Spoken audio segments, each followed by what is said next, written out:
ठीक है, नया सुनिए आप, नया एक मिनट। सुरेश रोड साहब, दो अलग अलग चीजें हैं। एक कि नया का कहना है कि सब कहां से सुन के आप आए हैं, दूसरा कि 15 मिनट तो अभी डिबेट ही नहीं हुई है, तो 15 मिनट नया ने बोल कहां से लिया, तो ये आपका फैक्ट भी गलत है। और तीसरा कि अनिल विज तो गुनगुना रहे हैं, आपको क्यों चिंता हो रही है? वो तो गुनगुना रहे हैं, अभी थोड़ी देर पहले मैंने दिखाया हेडलाइन में आपको, वो गुनगुना रहे हैं, उनको फर्क नहीं पड़ता है। और उसके बाद चौथा फैक्ट एक और गलत है, वो ये है कि किसी विधायक ने याद नहीं किया। भाई सबील ने मिलकर धन्यवाद प्रस्ताव दिया था, वो सामूहिक होता है, कोई अलग अलग नहीं बोलता है। बहरहाल अपनी बात आप पूरी करें। जो टिकट का मामला है आपने कह दिया, अच्छी बात है कि 18 तारीख तक बहुत ज्यादा समय नहीं है, हम इंतजार कर सकते हैं और आप भी टिकट तय कर देंगे।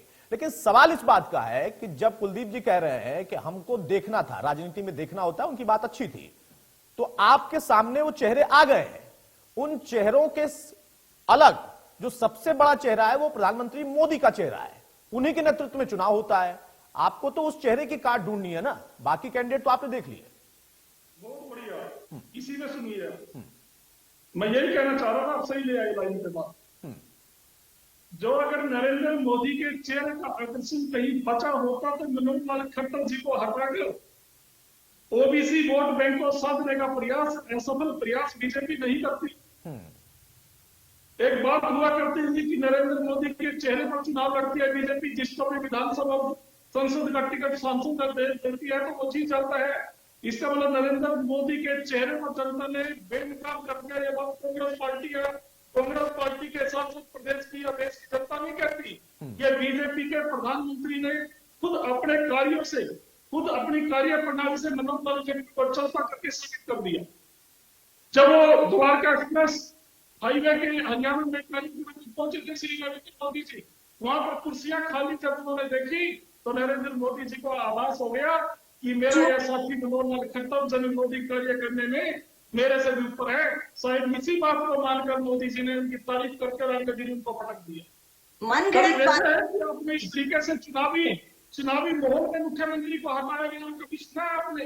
लेकिन बीजेपी का प्रयोग करती है, चाहे उत्तराखंड हो चाहे हरियाणा हो।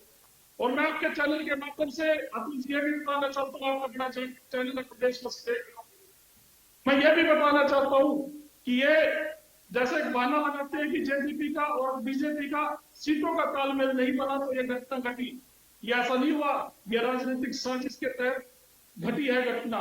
इसमें जेजेपी और बीजेपी ने कांग्रेस पार्टी के वोट बैंक में सेंध लगाने का यह असफल प्रयोग किया है। एक टीम आईएनएलडी के तौर पर पहले से कायम है। जब राज्यसभा की वोट की बात आती है तो अभय सिंह चौटाला सिंगल विधायक बीजेपी को वोट देते हैं, और जब ये दूसरी बी टीम है जेजेपी, अब ये वोट बैंक अलग अलग से, जैसे 2019 में इन्होंने 10 सीटें ली और 40 सीट बीजेपी की आई तो सत्ता का 9.5। अब रोड साहब, अब रोक रहा हूं, विवेक के पास जाना है। सवाल इस बात का है ना कि आप जिसको राजनीतिक साजिश कहते हैं ना, उसे राजनीतिक साजिश नहीं, राजनीतिक रणनीति बोला जाता है। अगर मान लीजिए ऐसा है, बाकी विवेक बताएंगे, लेकिन अगर ऐसा किया गया है ना तो ये राजनीतिक साजिश नहीं, इसको रणनीति का हिस्सा बोलते हैं। और जो जेजेपी बी पार्टी आपको दिख रही है, इसी जेजेपी बी पार्टी से आप समर्थन मांग रहे थे कि हमारे साथ आ जाओ गठबंधन में, हम सरकार में चले जाते हैं। तब आपको नहीं लगा था कि ये बी पार्टी टीम है, अब आपको बी टीम लगती है।